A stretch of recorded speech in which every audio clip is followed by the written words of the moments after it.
welcome to another episode of Part of the Narrative. It's me, your girl Mara, the marvelous, miraculous, the magnificent. And yeah, I'm getting better at it. Practice makes perfect. Welcome to my channel. To those who are new, welcome back to those who are awesome. And my channel is crazy and chaotic because I am crazy and chaotic, and everybody's just gonna have to learn how to deal with that. So, what are we doing today, Mara? We are watching an episode of, I guess we'll call them episodes of Mr Ballen here. Woo! Mr. B. Allen himself, and I don't know where my headphones are. Alright, we're still recording.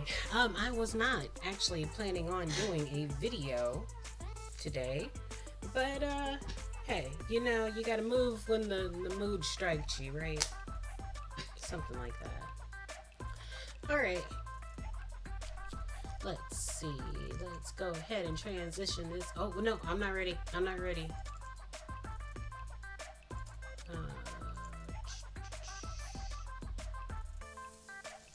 There we go. Alright, let's transition this bitch. I was late on the transition. Why is it so small? Oh. Well, that's very shocking. I didn't know the actual size of the window was gonna matter.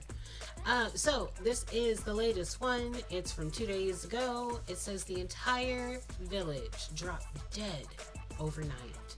Mature audience only. Be mature, though. No, honestly, this stuff can really traumatize some people, so.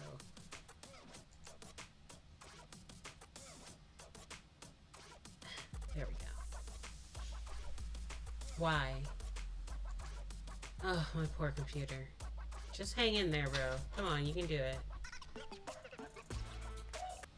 One night in August of 1986, villagers in a tiny rural town in West Africa heard a loud booming sound coming from outside.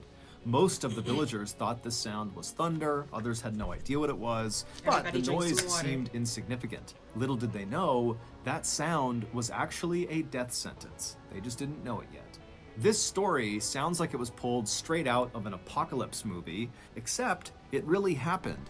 And the scary part is, it could happen. Wait, hold on. Why didn't the bottom of this change? It's still in the last video I watched. My goodness, my whole computer just started freaking out. Part is, it could happen again today.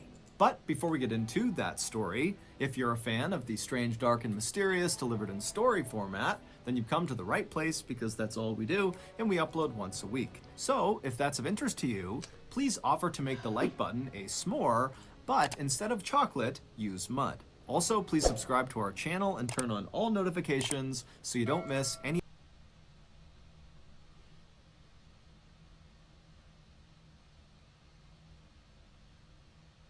Sorry, Don't miss any of our weekly uploads. Okay, let's get into today's story. Let's go.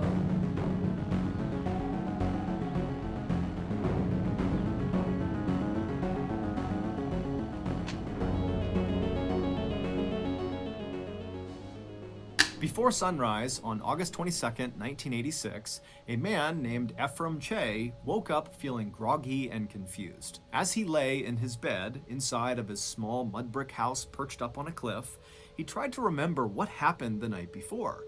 He didn't know why, but he knew, something happened last night. I gotta remember it. But as he lay there kind of jogging his memory, he felt like there were holes in his memory, like he couldn't quite piece together what had happened the day or night before. However, there was one thing he distinctly remembered about the night before, and that was at some point he had heard one really loud boom of thunder outside. And Ephraim, kind of somewhere in the back of his mind, had thought, oh, it's gonna rain tonight, and maybe when I wake up it'll still be raining. And then Ephraim, no matter how hard he focused, he couldn't really remember how much time passed after hearing that booming sound and then getting in his bed the night before. But at some point he remembered being in his bed and feeling kind of sick. And that was it. That was his whole memory of the night before. Lightning struck And so the that ground. morning, August 22nd, when Ephraim has suddenly woken up feeling confused, he rolled over and he looked out the window right nearby his bed, and he looked outside and he saw the sky was clear and the grass was totally dry. There was no indication that it had rained anytime recently. And so Ephraim is thinking to himself, something is definitely off here, but I just can't get my mind right. And so finally, Ephraim just sits up in his bed, he swings his legs out of his bed onto the ground, he stands up and practically falls over once he's on his feet. But he eventually gets himself back up, kind of steadies himself, and then he thinks, okay, I need to go check on my 4 kids and make sure they're okay. But the second Ephraim began to move in his house, it was like his body didn't obey his mind. Because moments later, instead of checking on his kids, Ephraim had wandered out his front door and was just standing out in front of his house, just kind of staring off into the distance, having no idea why he walked out there. Wonderful. The village where Ephraim lived was called Nios, and Nios is extremely rural. There's no electricity, there's no running water, and there's no paved roads for miles. The village is actually split into 2 parts. There's Upper Nios and Lower Nios. Ephraim lived in Upper Nios, right near this big, beautiful lake called Lake Nios, but the majority of villagers lived in Lower Nios, which was below the lake. So that morning, after Ephraim kind of found himself standing outside of his hut for no reason, he began looking around in hopes that other people would be out and about in Upper Nios, where he lived, so he could go talk to them and try to figure out what was wrong with him or, what was going on generally. But as he scanned around Upper Nios, he saw there was not another soul anywhere. He was it. He was the only person walking around. So, without giving it much thought, Ephraim decided he would just start walking down towards Lower Nios to try to talk to someone down there. And so he left his hut and he began walking down the hill that would take him to Lower Nios. After Ephraim got about halfway down this hill, right when he was near Lake Nios, he stopped because suddenly he became totally aware of the fact that the world was totally silent. Normally, the baboons in the nearby forest would be barking and insects would be humming and birds would be chirping, but now it was just completely, totally silent. Even the mosquitoes that were a totally annoying constant in Ephraim's life were gone. It was like the entire world had just shut down. And as Ephraim is looking around, wondering what is going on here, he hears off to his right, over near the lake, a woman shrieking at the top of her lungs. And so Ephraim whipped his head in the direction the screams were coming from, and he saw there was this woman about 100 feet away. She was a local, and she was looking right at Ephraim, and she was barely dressed, and she was ripping the rest of her clothes off, and she was just screaming. And so, acting on instinct, Ephraim immediately turned and just started running towards this woman. And as he's bounding towards her, getting closer and closer, he's starting to notice there's these strange shapes on the ground kind of near this woman. But as he was staring at them, he just couldn't quite place what they were. But when he got about 20 feet away from this shrieking woman, he stopped again because he realized the shapes on the ground were this woman's entire family. They were all just laying on the ground as if they were sleeping. And near them was all of their cattle, also just laying on the ground as if they were sleeping. But as Ephraim stared at each of these people and each of these animals on the ground, he saw there was some blood around their noses and their mouths, and he realized no person who's sleeping would be that still. Oh my These God, people are that's all real. dead. These animals are all dead. And so standing there, Ephraim turned his attention from the bodies back to this woman who had dropped to her knees, and she was grabbing her father's arm and yanking on it and screaming for him to please wake up. But Ephraim could tell there was nothing she could do. Everyone was gone. And Ephraim knew somewhere deep down that, he's supposed to go over and help this woman or console her. But suddenly this wave of fear came over him. The combination of having no idea what's going on, his mind really wasn't working still, and now seeing all these dead people, it was like he just couldn't handle it. And so even though he felt terrible about this, Ephraim took one last look at this very distraught woman and her deceased family, and he turned and he ran away. And when he got back to the main trail, he continued downhill in the direction of Lower Nios. Like all of you, I spend virtually all of my time daydreaming about climbing onto the back of a wild stallion and galloping down a deserted highway into an abandoned city full of zombies that I need to fight off using my wide array of strange DIY weaponry.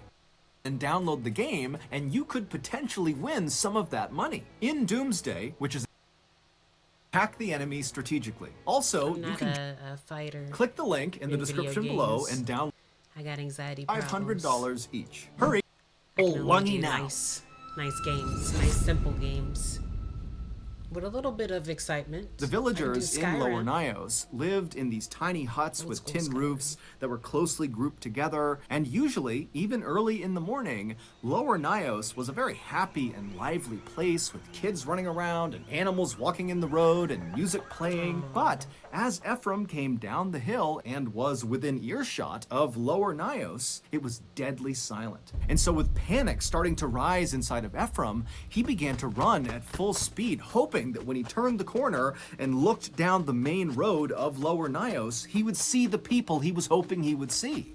But when he turned the corner and looked down Main Street, all he saw were dead animals everywhere. They completely covered the streets, the sidewalk, everything. And so at this point, Ephraim was so desperate to see another person that he kept his eyes looking straight ahead so as not to look at all the dead animals, and just ran straight into Lower Nios, and he turned towards the first hut he saw, and he ripped the door open and he stepped inside, and as soon as he did, he just stopped. Because on the ground right in front of him was a woman who was very clearly deceased, just laying in the middle of the floor. She had a bowl of corn right near her hand as if she had been eating and then just fell dead. And so Ephraim, he's staring at this dead woman, and then he looks up and he realizes the bedroom is right in eyesight, and he can see her family in their beds. And at first Ephraim thought, oh, they're sleeping. But then as he continued to stare through the doorway into this room, he saw none of them were moving. Their chests were not going up and down from breathing. Her whole family, they were dead too. At this, Ephraim kind of stumbled backwards out of the hut, and then he turned around to face the road he had just been on with all the animals. And when he saw the road again, it was like a piece of his brain started working properly again, because he realized those weren't animal bodies. All those bodies he saw when he came in, those were people. Yes, there were some animals, but most of them were people. He could see people slumped on top of each other, kind of piled up in doorways. He saw one person who was on his motorcycle in the middle of the road, just slumped over his handlebars. And many of the bodies were either naked or partially clothed, with piles of clothing next to them, as if they had been trying to rip their clothes off as fast as they could, like the woman up at the lake had been doing. And as Ephraim looked around in horror, he also realized that there were no markings or cuts or wounds on any of these people. It was like they were just going about their lives when suddenly they died. And so without anything else to do, Ephraim just continued to walk in the direction he had come into the village, hoping that if he kept on going, he might run into someone who was alive. And so he begins walking down the road, he's stepping over bodies, he has no idea what to make of this, and then way down the road, up ahead, he sees there are two people coming towards him. There's a man and what looks like his son, and they're jogging down the road, stumbling over bodies, running towards Ephraim. And so Ephraim stops, expecting these people are going to stop and talk to him. But as these two people got closer, Ephraim saw both of them, the father and the son, their eyes were wide and they were looking straight ahead with kind of a distant 1,000-yard stare, and they didn't stop for a second for Ephraim. It was like they didn't even see him. They just kept on running down the road, past all the bodies. Ephraim didn't try to stop them. He just watched as they passed. And then at some point they veered off the road and ran into the forest and disappeared. And it was at this moment that another part of Ephraim's brain seemed to kind of fit into place.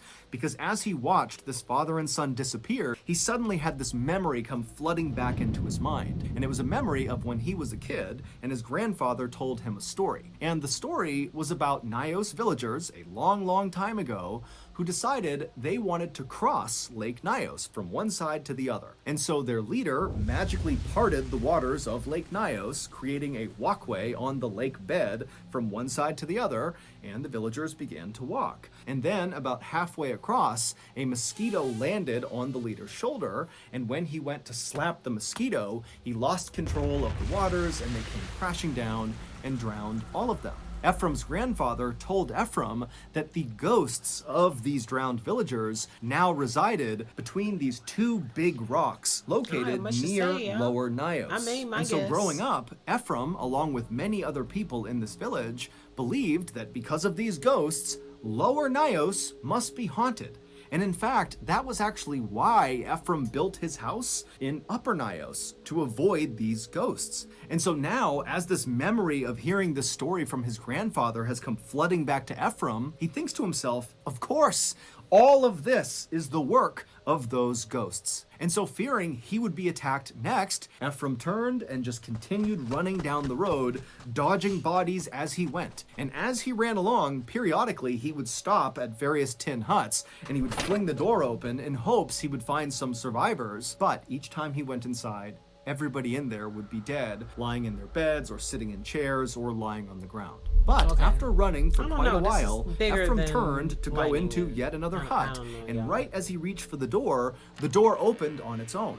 And standing in front of him was the owner of this hut. His name was Joseph Naquain, and he was in much worse shape than Ephraim. The night before, Joseph had been inside of his hut when suddenly outside he heard that very loud booming sound that sounded like thunder to Ephraim. And then after hearing the sound, Joseph heard his daughter in her bed making this terrible snoring sound. And so instinctively, Joseph turned to walk over to his daughter to make sure she was okay, but he only got a few steps before he collapsed to the ground. He had woken up that morning with cuts all over his arms from where he fell, and he was also totally exhausted and very confused like Ephraim, and so he managed to drag himself over to his daughter's bed, and he pulled himself up onto her bed, and when he got up there, he realized his daughter was deceased. And so now, Joseph has opened the door, and he's looking out, and there's all these dead people everywhere, and Ephraim is looking back at him, and Joseph just can't process anything. He's just standing there in a total daze, and Ephraim, he wanted to say something, but no words could come out, and so he too just stood there looking at Joseph. And the two men just stood there right on the threshold of this hut, staring at each other, saying nothing for several minutes, until finally they both just extended their hands and shook silently, and then Ephraim turned around and ran back into the road. And so Joseph at first followed Ephraim kind of out of instinct, but very quickly he veered off from Ephraim, and Joseph went into his neighbor's hut to see if they were okay. But when he opened the door and went inside, he saw all of his neighbors were deceased. But Joseph, he barely reacted to this. It was like he was so numb to what was going on, he just couldn't process it. But after seeing all of his neighbors dead, somewhere deep down inside of his consciousness, Joseph knew he had to go find help. That was his mission. And so he left his neighbor's hut, he ran back to his own hut, he climbed onto his motorcycle, and he started to drive. It took Joseph a long time to drive to the next closest village, but when he got there, there were people and they were all alive. And so Joseph tried to tell them what had happened in his village, but Joseph just had such a hard time putting his thoughts together that his sentences just didn't make sense. He was kind of incoherent. And then when he did make sense, the things he was talking about, an entire village just suddenly dying, sounded crazy. And so nobody at this other village took Joseph seriously. And so that day, nobody from this other village went to Nios to see what was going on. But the next day, people from this other village did go to Nios, and when they got there, it was exactly as Joseph had said. The whole village was dead. And as authorities would soon find out, it was not just Nios that was affected by this tragic event. Several villages not far from Nios had also suffered mass casualty events on the morning of August 22nd, 1986. And soon, news of these strange mass death events in West Africa were making the news all over the world. And so on August 25th, 3 days after this terrible event, an American scientist named Joseph Devine turned on his TV and saw the news coming out of West Africa. The newscasters were totally baffled about how this could have happened, and no one can figure out what killed these people. And Devine is just staring at his TV in shock, and then he turns, runs to his phone, and he calls his contact at the US government and told them, "You gotta send me to Nios." And because his contact knew Devine's background, he immediately said, "Yes, I'll get you on a flight as soon as we can." What a nice Devine guy. and his scientific partner, Haraldur Sigurdsson, arrived in Nios 2 days later on August 27th. When they got there, they saw the military was burying the dead in these huge mass graves, and looking on were the few survivors of this event, like Joseph and Ephraim. Along with Ephraim's family, they also survived, as well as other villagers who had come to see what happened. And so as Devine and Sigurdsson kind of maneuver their way through this crowd of very solemn people, they heard them talking about what they thought happened to all these people. And the theories ranged from secret governmental experiments to invisible superweapons to even atomic explosions. Others, like Ephraim, believed this was paranormal, that those ghosts from the drowned villagers had attacked the village. But Devine and Sigurdsson were reasonably sure that none of those theories were correct. They felt like they did know what actually happened because they had actually witnessed a tragedy like this before, but on a much smaller scale. 2 years earlier, and 60 miles south of Nios, in an area called Lake Manoon, 37 people suddenly dropped dead. And Devine and Sigurdsson had been sent out there to try to figure out what happened to these people. And after lots of experimentation, they came up with a theory that explained what happened. And they called it unknown unnatural hazard. They tried to warn people in the area that this could happen again, and in fact, Sigurdsson had written an entire scientific paper about this theory and submitted it to a prestigious science journal, but nobody took Devine or Sigurdsson seriously. What they were proposing sounded made up, it sounded preposterous. But now, in Nios, it looked very much like their unknown, unnatural hazard had happened again. Devine and Sigurdsson would leave the group of people watching this mass burying take place, and they would make their way up the hill to Lake Nios, where they would immediately get to work taking water samples from deep inside the lake. And after capping these samples, the lids began popping off. And that was the moment that Devine and Sigurdsson knew their unknown, unnatural hazard theory had to be correct. Lake Nios is not your typical lake. It is a crater lake, which means it sits inside of a volcanic crater, which is a big, deep, bowl-like pit that was formed from a past volcanic explosion. And because of this volcanic activity, there is carbon dioxide in Lake Nios. A lot of carbon dioxide. Carbon dioxide, or CO2 for short, is an odorless, invisible gas that we actually breathe out when we exhale. Don't freeze them. Now, if you inhale a little bit of CO2, that won't hurt you. If you inhale a little bit more, like a medium amount of CO2, you could feel dizzy and nauseous. Your skin will start to feel like it's on fire. You'll have rapid breathing. It'll be horrible, but you'll most likely survive if you stop breathing CO2. And if you breathe in a ton of CO2, you're dead. The CO2 in Lake Nios had been trapped at the bottom of the lake for as long as anyone knew. But on the night of August 21st, 1986, something happened that caused that trapped gas to be released. Now remember, on that night, August 21st, Ephraim recalled hearing what he thought was thunder outside, and also Joseph would recall hearing a loud booming sound that night. Now, we don't know exactly what that sound was, but it's safe to say that that noise, whatever it was connected to releasing the gas. Maybe it was the sound of a rock slide, and big rocks plummeted into the lake and hit the lake bottom and freed the gas that way. Or maybe it was just an actual volcanic eruption inside of the lake. Whatever it was, when the CO2 was freed, it bubbled to the top like it bubbled and popped off the lids of their sample tubes, and when it reached the top of the water, it kind of formed a cloud above the lake. Now, we can't see the cloud, but you can imagine a big cloud, and then this toxic CO2 cloud kind of rolled its way down the hill towards Lower Nios and other villages in the area. And when this big toxic cloud began coming in contact with people, with animals, and insects, virtually all of them died. As for the few who survived, like Ephraim and his family and Joseph, they were left feeling horribly confused, disoriented, nauseous, totally dizzy from CO2 poisoning. But when they finally were able to get away from Nios and breathe fresh air, the effects of CO2 poisoning wore off and they were okay.